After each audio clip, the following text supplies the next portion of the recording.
Mahigit 1.8 milyong halaga ng pinaghihinalaang shabu ang na-recover ng Quezon Police Provincial Office sa isang matagumpay na buy-bust operation na ikinasa gabi noong July 31, 2026 sa Purok 1, Barangay Bukohan, Lucena City.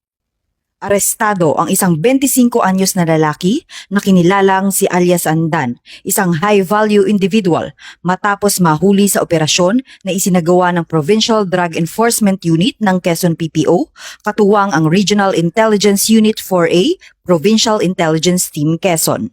Na-recover mula sa sospek ang 3 pang pakete ng pinaghihinalaang shabu, buy-bust money, personal na pera at isang green belt bag na naglalaman ng iligal na droga.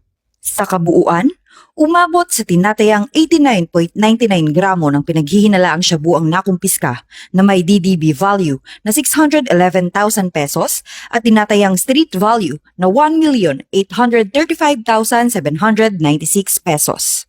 Nahaharap ang sospek sa kasong paglabag sa Sections 5 at 11, Article 2 ng Republic Act 9165 o Comprehensive Dangerous Drugs Act of 2002. Patuloy namang pinaiigting ng Quezon Police Provincial Office ang kampanya laban sa iligal na droga at hinihikayat ang publiko na makiisa sa pagbibigay ng impormasyon upang mapanatili ang ligtas at mapayapang komunidad. Mula dito sa lalawigan ng Quezon, ang inyong PNN correspondent, Patrolwoman Jessalyn T. Argoso. Alagad ng batas, tagataguyod ng Balitang Pulis.